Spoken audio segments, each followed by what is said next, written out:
Konnichiwa, Saisoni, Chiko Sokai o Sasete Kudasai, Watashi no Namae wa Adinta Yulia Karita Putri, Program Studi Manajemen dan Administrasi Logistik, Sekolah Vokasi Universitas Diponegoro, Angkatan 2023. Nah, saya di sini akan membahas mengenai pengertian dan peran logistik dalam organisasi publik. Nah, pertama, saya akan menjelaskan pengertian logistik sendiri. Logistik berasal dari kata logis yang berarti rasional dan tikos yang berarti berpikir.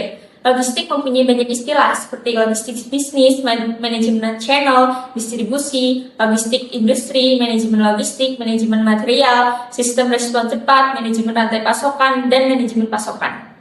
Nah, beberapa ahli mempunyai pendapat berkenaan dengan pengertian logistik sendiri. Di antaranya ada Donald Lowsock 2002, Kellogg 1998, Radcliffe dan Naughty 1997. Nah, dari beberapa definisi dapat dikatakan bahwa manajemen logistik merupakan proses perencanaan, implementasi, dan pengendalian dari proses kegiatan logistik mulai dari pengadaan, penyimpanan, dan pendistribusian guna memenuhi kebutuhan pelanggan. Oke, selanjutnya saya akan membahas mengenai peran logistik dalam organisasi publik. Nah, saat ini manajemen logistik yang efektif telah diakui sebagai peluang kunci untuk meningkatkan keuntungan dan daya kompetitif suatu perusahaan. Pada akhir tahun 1980-an dan di awal 1990-an, pelayanan konsumen memiliki tempat yang penting dalam sejumlah organisasi. Bahkan organisasi dari sebelumnya mengikuti konsep pemasaran. Nah, menguji kembali apa makna dari menjadi penggerak konsumen, tren fokus terhadap konsumen tersebut berlanjut hingga kini. Nah, dalam organisasi publik, terutama pemerintah daerah, manajemen logistik sangat berhubungan erat dengan penyelenggaraan fungsi pemerintahan di daerah baik secara langsung maupun tidak langsung. Nah, proses ini tidak hanya berputar di sekitar aktivitas pengadaan barang untuk kebutuhan pemerintah daerah, tetapi juga mempunyai peranan penting dalam kehidupan masyarakat, seperti pemberian pelayanan prima kepada seluruh masyarakat.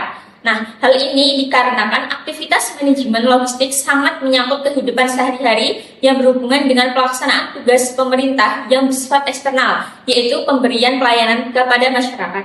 Nah, untuk mendukung manajemen logistik ini, diperlukan suatu rantai aliran barang yang memungkinkan pemberian pelayanan dari pemerintah ke masyarakat dapat berjalan dengan lancar.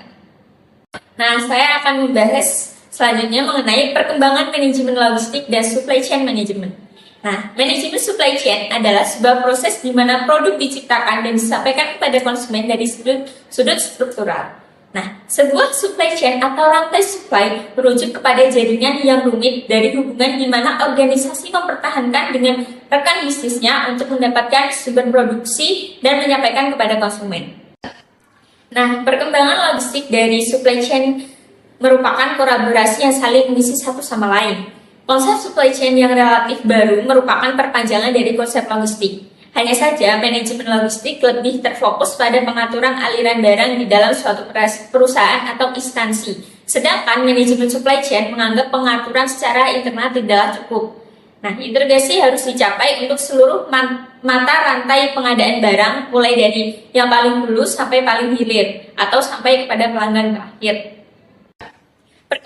Perkembangan terbaru dalam supply chain management terus bermunculan dan menjadi competitive advantage. Nah, supply chain management adalah kebutuhan untuk melakukan koordinasi rencana-rencana kerja antar pihak-pihak yang berbeda organisasi.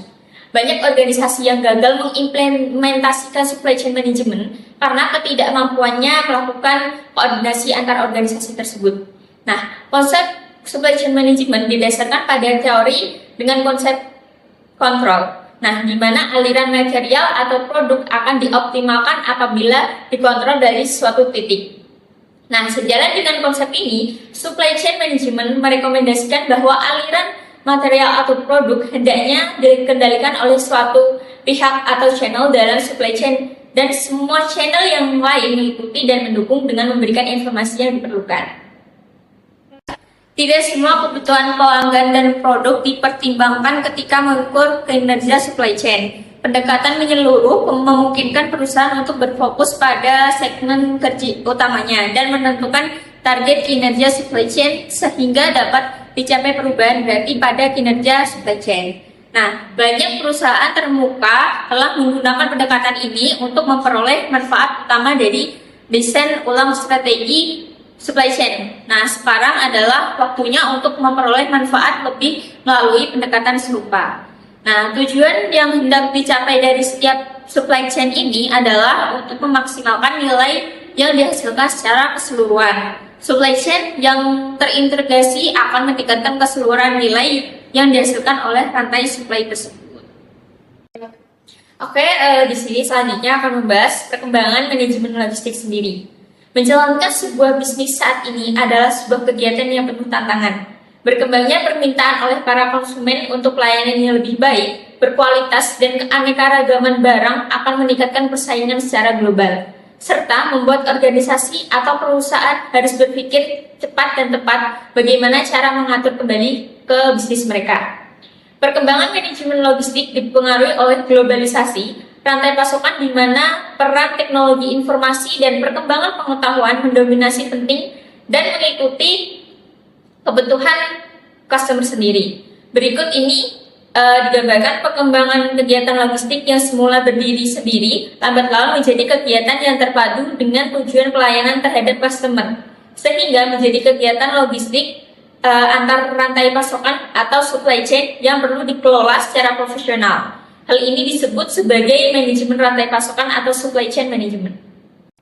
Selanjutnya membahas mengenai perkembangan supply chain management. Yang melatar belakangi berkembangnya konsep supply chain management adalah akselerasi perubahan lingkungan bisnis disebabkan berkembangnya secara cepat faktor-faktor penting. Nah, antara lain, pertama, tuntutan konsumen yang semakin kritis. Kedua, infrastruktur telekomunikasi, informasi, transportasi, dan perbankan yang semakin canggih yang memungkinkan perkembangan model baru dalam aliran material atau produk. Ketiga, darur hidup produk sangat pendek seiring dengan perubahan-perubahan yang terjadi dalam lingkungan pasar.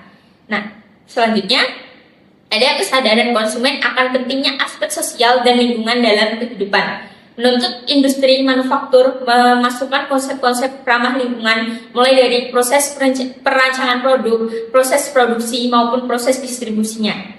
Nah, menurut Pros FD 2023, awal perkembangan konsep SCM didasarkan pada dua fakta, yaitu pada tahun 1960-an, pabrik dituntut untuk menurunkan daya produksi dan perkembangan teknologi informasi, khususnya internet yang mampu membantu merealisasikan suatu sistem terpadu sehingga mendorong perusahaan untuk melakukan efisiensi biaya bukan saja pada lingkup satu perusahaan saja. Supply chain mencakup 3 bagian. Yang pertama yaitu upstream supply chain. Nah, bagian ini mencakup supplier first tier dari organisasi atau dapat berupa perusahaan manufaktur atau assembling dan suppliernya. Nah, yang di dalamnya telah terbina suatu hubungan atau relasi. Yang kedua ada internal supply chain. Nah, bagian ini mencakup semua proses yang digunakan oleh organisasi dalam mengubah input yang dikirimkan oleh supplier menjadi output. Mulai dari waktu material tersebut masuk kepada perusahaan sampai pada produk tersebut didistribusikan. Yang ketiga ada downstream supply chain. Nah, bagian ini mencakup semua proses yang terlibat dalam pengiriman produk pada customer akhir. Nah, adapun aktivitas-aktivitas manajemen rantai pasokan sendiri. Yang pertama, meramalkan permintaan pelanggan. Kedua, membuat jadwal produksi. Ketiga, menyiapkan jaringan transportasi. Keempat, memesan persediaan pengganti dari para pemasok. Selanjutnya, mengelola persediaan, yaitu bahan mentah, barang dalam proses, dan barang jadi. Selanjutnya, ada menjalankan produksi, terus menjamin kelancaran transportasi sumber daya kepada pelanggan. Yang terakhir, melacak aliran sumber daya material, jasa, informasi, dan keuangan dari pemasok di dalam perusahaan dan kepada pelanggan. Nah, udah membahas yang terakhir yaitu tujuan utama supply chain management sendiri, yaitu yang pertama penyerahan atau pengiriman produk secara tepat waktu demi memuaskan konsumen. Yang kedua mengurangi biaya. Yang ketiga meningkatkan segala hasil dari seluruh supply chain atau bukan hanya dari suatu perusahaan. Nah, yang terakhir mengurangi waktu dan memusatkan kegiatan perencanaan dan distribusi. Sekian pemaparan materi mengenai peranan manajemen logistik dalam organisasi publik. Sekian, wassalamualaikum warahmatullahi wabarakatuh.